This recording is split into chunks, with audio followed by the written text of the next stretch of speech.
l'histoire du disque aussi qu'il ne faut pas qu'on oublie de répéter, de raconter, si tu t'autorises. C'est le cadeau pour la Noël. La Noël de 1961.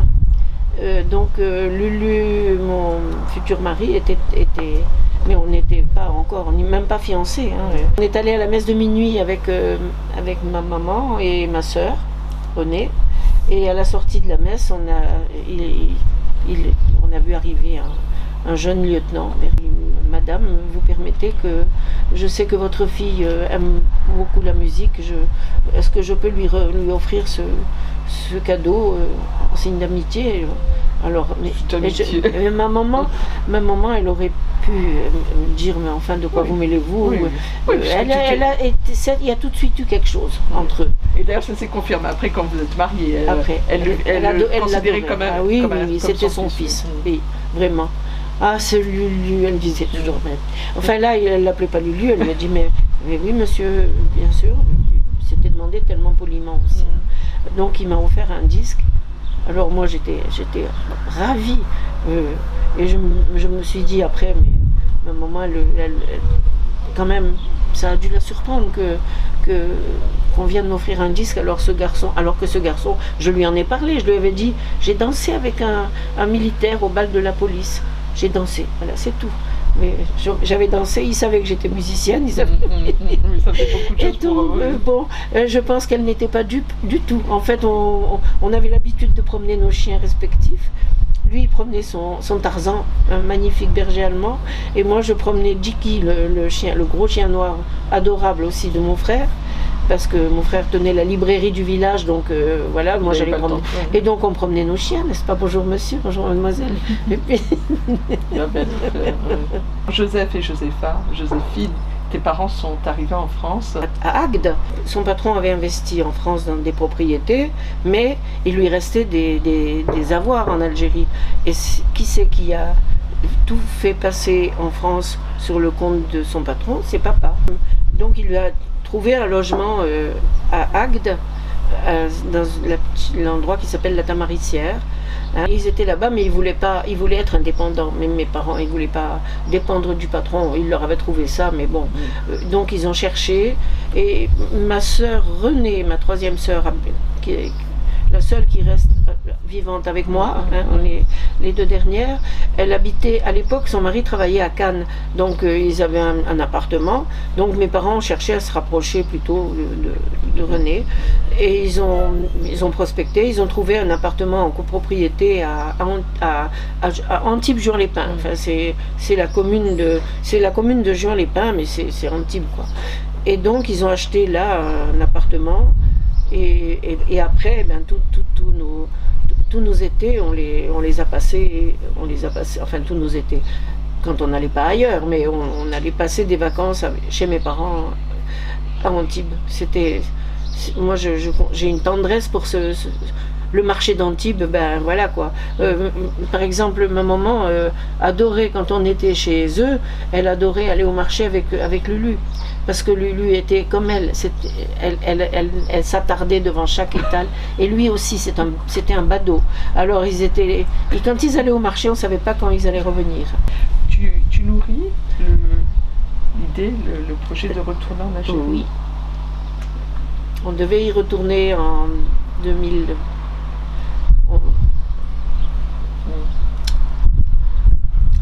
En 2010, j'ai eu, grâce à Hassan Boudra et sa femme Yassia, l'occasion de parler d'aller en Algérie. Ils s'étaient chargés ils avaient commencé à prospecter pour nous trouver une maison. Je voulais y aller avec tous mes enfants et mes petits-enfants. Et Lucien? Bien sûr, on voulait y aller tous les deux. Tous les 8, 10, 12, peu importe. Mais tous ceux qui étaient... Voilà. Et puis donc Yassia et Hassan avaient commencé, ils ont de la famille en Algérie, ils avaient commencé à prospecter. Alors nous on avait dit pas trop loin de Palikao, Mascara quand même, parce qu'on aurait loué, une fois sur place, on aurait loué une voiture et puis on se serait, ou un minibus, parce que vu le nombre, et puis voilà. Bon, et puis 2011, voilà, Lucien est tombé malade. c'était très grave et on a appris que c'était un cancer et du coup le projet est tombé à l'eau et après je n'ai plus eu je dis je veux pas y aller sans Lucien. Bon, et puis maintenant je recommence à rêver de retourner en Algérie avec ceux de mes, enfin c'est une de mes filles, c'est Annie qui m'en a parlé, elle m'a suggéré ça, évidemment j'ai dit oui, et là j'irai et je pourrai faire connaître comme ça ce beau pays et tous les endroits de mon enfance à mon ami, à Bernard, qui partage pas complètement ma vie puisqu'on vit chacun chez soi, mais avec qui nous échangeons beaucoup d'activités parce que nous sommes musiciens tous les deux d'une part, et puis nous nous aimons et puis nous fuyons la solitude. À deux, c'est plus facile de fuir la solitude, quoi. Et c'est important pour toi comme un cadeau, effectivement, d'emmener ce que tu aimes. Oui, oui, c'est vrai. Alors après, mes enfants seront-ils d'accord? Ça, c'est pas moi qui vais m'occuper de les solliciter. C'est Annie. C'est un projet. Lourd de responsabilité. Tu as été élu maire. Tu es toujours beaucoup investi aujourd'hui, même si tu n'as plus de mandat en tant que maire. Tu es toujours très investi dans le monde associatif. Et il y a des combats qui sont liés à l'Algérie, qui t'importent. Et donc de 2008 à 2014, et j'ai été élu maire. Bon, ça m'a fait plaisir, hein. Mais il y avait une rue du 19 mars à Chaussin. C'était sous le mandat de Rémi Gaillot que le conseil municipal avait décidé. À l'époque, Lulu faisait partie de ce conseil municipal-là, et aussi Pierrot Babet, cher à mon cœur, qui est décédé cette année à 98 ans. Donc, il faisait partie de ce conseil, et Rémi avait volontiers accepté de nommer une rue. Bon, voilà, elle n'est pas loin de chez moi d'ailleurs. Elle est même tout près. Mais c'est tout, il n'y avait pas eu d'inauguration. Et quand j'ai été élu maire, j'ai eu à cœur de... D'abord, je faisais partie de la FNACA parce que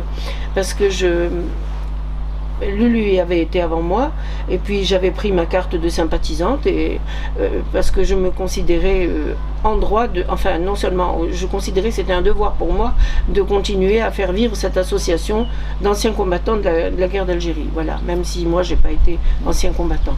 Et donc on a eu le projet avec mon conseil municipal de baptiser, d'inaugurer officiellement cette rue, et ça s'est fait, c'était une très belle cérémonie. Alors entre-temps, l'ancien président de la FNACA de Chaussin, et il est toujours vivant, hein, mais il a choisi de s'arrêter parce il se sentait plus les capacités de jouer ce rôle. Et les gens de l'association m'ont sollicité pour être présidente du comité de Chaussin. J'ai refusé dans un premier temps. Je suis présidente de l'ANACRE Nord-Jura, c'est-à-dire que l'Association nationale des anciens combattants de la résistance et leurs amis, depuis 2014. Et je faisais partie de cette association avant déjà, mais en 2014, on m'a sollicité, j'ai accepté. C'est pareil, hein, un peu en traînant les pieds, en disant je ne suis pas la plus légitime. Et pourtant, j'ai été élue à l'unanimité. Bon, alors à la FNACA, j'ai dit, vous vous rendez compte, j'ai déjà ça, je m'occupe des DDEN, je suis conseillère, je suis adjointe au maire, au devoir de mémoire. Justement, tu es au devoir de mémoire, oui. Oui, d'accord. Et puis, après moult hésitations, et puis personne ne voulant prendre la place de Pierre Gagneur, qui est mon prédécesseur, j'ai accepté. Donc je suis présidente du comité FNACA de Chaussin. On s'est battu, à la FNACA, on s'est battu pour la reconnaissance du 19 mars, et je sais gré à François Hollande d'avoir promulgué cette loi qui l'a officialisée. C'est quand même le cessez-le-feu qui a mis fin à cette guerre, même si, bien sûr, il y a toujours c'est comme les comètes, il y a toujours des queues, malheureusement. Mais c'est comme ça, dans toutes les guerres, c'est comme ça. Et il y a eu un cessez-le-feu, voilà, une date, c'est le 19 mars. Et bien avant d'être maire, j'étais déjà fidèle à cette date-là. Alors en général, on fête, alors maintenant que je suis présidente, je suis encore plus légitime pour animer cette cérémonie, mais c'est en accord total avec la municipalité, bien entendu. Hein. Chantal Torque, le maire actuel, je fais partie de son équipe. C'est elle qui m'a battue en 2014, mais voilà, donc il n'y a aucun souci entre nous. On s'entend bien, et elle est très attachée, elle aussi, au devoir de mémoire. Elle fait d'ailleurs partie de l'ANACRE, en tant que simplement membre. Mais elle m'a confié le rôle d'adjoint au devoir de mémoire, parce qu'elle sait à quel point ça me tient à cœur d'entretenir chez les jeunes, surtout, cette mémoire, non pas du fait de la guerre, non pas du fait guerrier, mais pas du tout, mais au contraire de l'esprit de paix qui doit résulter de ces expériences épouvantables que sont les guerres, quoi. Je peux pas dire mieux. Alors, pour ça, je suis suivie, enfin au conseil municipal, je fais partie d'une équipe où je pense que tout le monde partage mon point de vue. D'ailleurs, parmi les conseillères municipales, il y a une des conseillères municipales dont le fils, qui est très jeune, hein, il a 18, il doit avoir 19 ans maintenant, a accepté c'est lui qui a demandé à devenir porte-drapeau, enfin à devenir de la FNACA. Il a intégré notre association. Alors pour l'instant, il n'est pas ancien combattant non plus. Il a une carte de sympathisant, quoi. Mais il est porte-drapeau. Il a demandé à ses parents de lui acheter des gants blancs, bien sûr. Et il est convaincu, parce que son grand-père lui-même a été résistant. Son grand-père maternel a été résistant, donc il est convaincu de l'importance. Il a 19 ans, quoi. Quand il m'a sollicité, il en avait 17. C'est merveilleux quand même. Alors je me dis qu'il faut entretenir chez les jeunes ce désir d'éviter la guerre à tout prix. Voilà. Connaître son histoire. Connaître le passé pour ne pas avoir à le revivre. Alors qu'on sait que souvent l'histoire se répète. Oh là là, oui. Tu aurais été dans ta carrière élue conseillère municipale, mais tu aurais été dans l'enseignement. Oui. Tu as J'ai adoré mon boulot. J'allais au travail en chantant. Encore? Oui. J'étais prof de lettres. Bon, vous savez, tu sais, mes enfants ont fait de plus grandes études que moi. Hein. Moi, j'ai simplement... alors, je vais quand même raconter quelque chose. J'ai intégré l'éducation nationale en 1964. J'avais passé propédeutique à l'époque, c'était la première étape. Et puis j'ai été reçue et j'ai intégré l'école normale c'était Dijon à l'époque. Pourquoi? Parce que l'école normale de lettres, ils m'ont prise en lettres anglais. Et c'était pas enfin bref. J'ai cru que l'anglais c'était pas trop. Je le baragouine, on va dire, voilà. Je parle pas bien. Mais bon, je me suis dit, je vais faire. Enfin, j'ai surtout intégré l'école normale, donc une institution qui allait me permettre d'enseigner. Ce qui était le plus important pour moi, c'était les lettres. Bon, et puis au hasard de.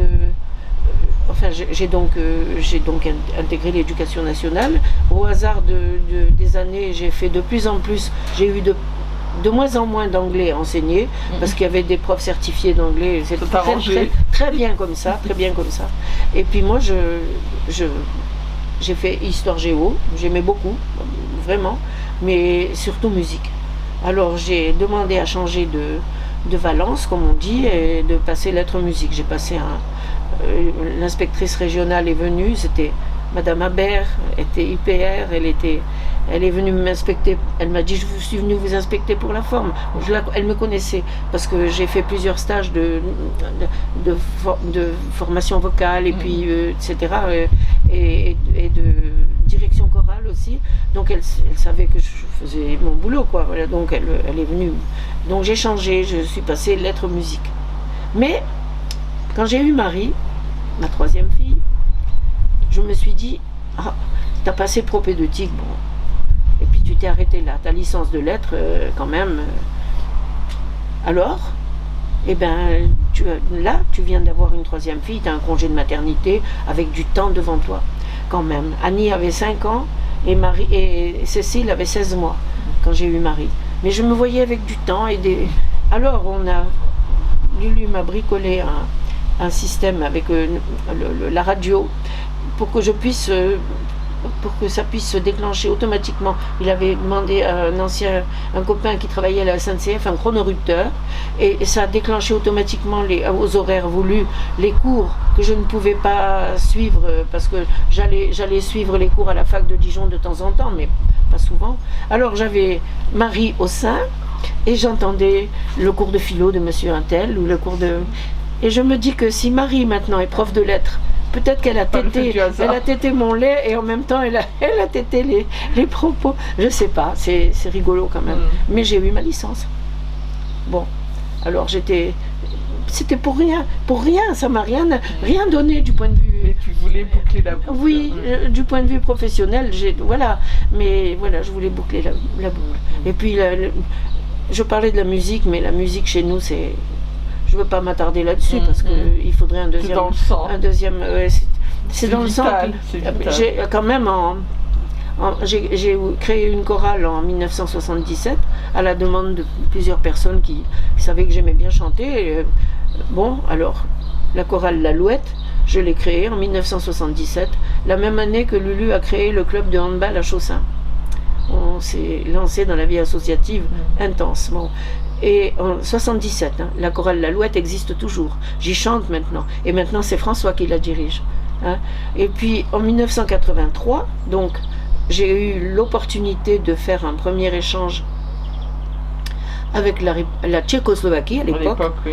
Il y avait une chorale qui demandait, qui avait eu l'autorisation de quitter son pays pour venir faire une tournée en France, mais il fallait les accueillir. Ils ont sollicité toutes les chorales de Franche-Comté, c'est-à-dire le Doubs, le territoire de Belfort, la Haute-Saône, le Jura bien entendu. Et il y a une chorale qui a répondu, c'est la mienne. Et donc, ils sont venus. Alors, ils étaient d'un niveau, mais tellement haut. Nous, on était débutants, c'était en 83, on avait démarré en 77, 78, François était né, on avait commencé à donner des concerts, mais on balbutiait. Et quand j'ai entendu la cassette de leur production, j'ai dit, mais qu'est-ce que ça va donner? Ça a été merveilleux. Ils nous ont pris tel qu'on était. On a fait dans un répertoire, on a choisi un répertoire simple, de manière à ne pas se ridiculiser. Eux, ils ont chanté comme... Et on a énormément appris de les voir faire. Et 40 ans après, il y en a qui étaient là tout au début et qui continuaient à chanter à l'Alouette. Moi, la première, bien entendu, mais pas que moi. Et c'est pas beau, ça.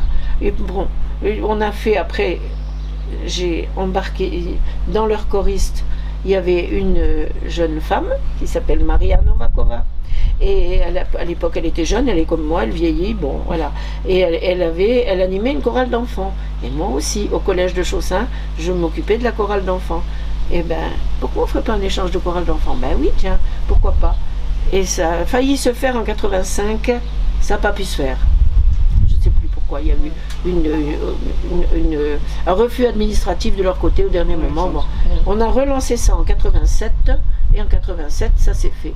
Premier échange, le mur n'était encore pas tombé. On était encore en Tchécoslovaquie. Et les parents du collège de Chaussin m'ont confié leurs enfants, nous ont confié. Ma collègue, mon amie, Marie-Claude Dussol, qui était prof d'histoire géo, mais qui était très mélomane et qui chantait à la chorale de l'Alouette aussi, et son mari, Jean-Marie, qui est malheureusement décédé maintenant, Lulu et moi, et puis j'avais Annie, ma fille, était venue nous accompagner également. Elle n'était plus du tout au collège de Chaussin, mais elle était venue chanter avec nous. Et Marie, ma fille, était venue pour nous accompagner au piano. Et voilà, on est allé en Tchécoslovaquie encore. Et puis, on a refait 2 autres échanges après, avec les enfants. Et encore un échange avec les adultes. Et maintenant, on continue à faire des échanges avec... ce sont les enfants qui ont pris le relais. C'est François qui dirige les Tongs Joviales Et avec les tombes joviales, on s'en va en République tchèque. Et là-bas, on a nos amis qui à l'époque étaient dans la chorale de Maria et qui... non, mais c'est extraordinaire quand même. L'amitié, oui, l'amitié, elle est importante pour toi. Elle est importante, oui, c'est vrai. Elle ne souffre pas du temps qui passe. Et puis la musique, c'est un langage universel. En ce moment, on est privé de nos amis russes. On a des amis qui sont venus 15 ans de suite à Chaussin, les cordes d'argent, ils ont... et puis voilà, la guerre en Ukraine, ils ne peuvent plus sortir de chez eux, mais ils le regrettent. On a continué à travailler avec eux des projets en vidéo, voilà. Hein. Donc c'est un ensemble d'instruments traditionnels de Saint-Pétersbourg. D'ailleurs, dans la chambre où tu as dormi, il y a une petite balalaïka. C'est une amie russe qui me l'a offert.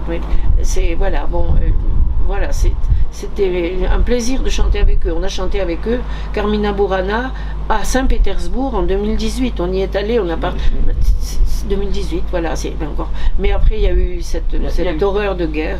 Alors maintenant, on a aussi des amis ukrainiens qui depuis 5 ans maintenant viennent tous les ans à Chaussin. Et ils viennent, alors je fais de la pub, ils viennent cette année le 20 août. Recueillir ton ressenti par rapport à la situation, les relations franco-algériennes, ce sont des regrets de la situation dans laquelle tu as été forcément et ta famille, à laquelle vous avez été confrontés. Ça aurait pu se passer autrement? À mon avis, oui, mais les choses étant ce qu'elles sont, je n'ai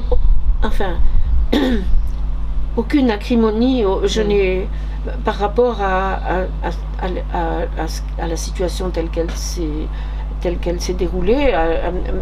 C'était inéluctable, l'indépendance. C'est pas possible, on n'est plus à l'époque des colonies, c'est fini. Hein. C'est fini et il fallait que ça se passe comme ça. Voilà. Et donc je n'ai aucune rancœur, aucune, au contraire. C'est un peuple si j'ai envie d'y retourner, c'est que j'ai plein d'amis algériens. Je fais partie d'une association qui s'appelle, j'en ai parlé tout à l'heure, la NPNPA, l'Association nationale des pieds noirs progressistes et leurs amis, dont Jacques Pradel est président, et dont Jacques Himalaya est secrétaire. Et dans cette association et dans d'autres associations amies, on est amis avec les Algériens. Voilà, ça s'est passé comme ça et puis c'est tout. En revanche, maintenant, je trouve que c'est bien que le président Macron ait fait des efforts pour faire reconnaître des crimes. Déjà, le fait qu'il ait parlé de crimes contre l'humanité pour cette guerre, c'était bien, même s'il n'a pas été apprécié de tout le monde, mais qu'il ait fait aussi des efforts pour reconnaître certains crimes mal connus, oui. C'est très bien aussi. Qu'il ait mis un nom, effectivement, qu'il ait reconnu la responsabilité de la France sur la responsabilité de la France. La disparition de Maurice Audin, oui. Boubengel, effectivement, oui. Le meurtre maquillé en suicide. Voilà. Le fait de Gisèle Halimi qui a toujours milité, et bon, c'est quand même très bien ce qui s'est passé vis-à-vis d'elle.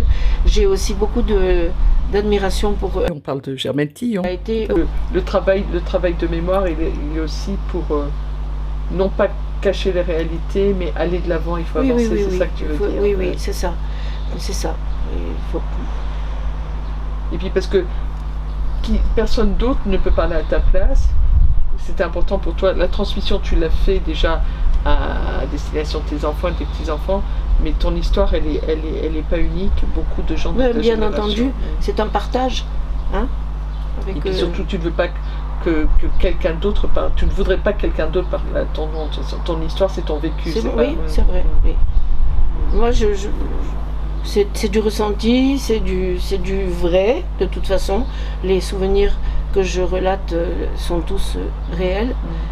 Je n'ose pas parler de mes souvenirs de mon tout premier voyage en France, puisque ce sont des souvenirs rapportés. Je n'ai aucun personnel, donc je préfère me taire.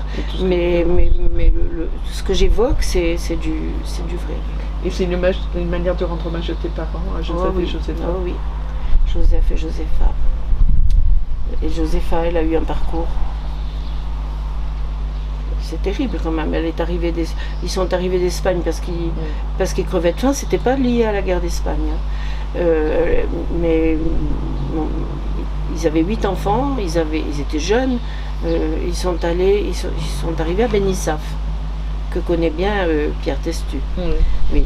Et ils se sont installés à Benissaf. Ils sont enterrés là-bas d'ailleurs. Mes grands-parents, oui, maternels. Et bon, il a repris son activité de pêcheur. Elle savait coudre et broder. Donc, et ma mère a eu la chance d'aller à l'école. Elle a quand même appris à lire en France, enfin, et à parler le français. Elle et puis Emmanuel, le plus petit, le plus jeune. Ils sont allés à l'école. Et puis voilà, mon grand-père est allé à la pêche une fois où il faisait excessivement chaud. Il a bu glacé, il a pris une congestion, enfin il est mort. 38 ans. 38 ans. Et ma grand-mère, elle a perdu pied complètement. Elle s'est laissée mourir, on va dire. C'est terrible quand même, il y avait 8 gosses à la maison.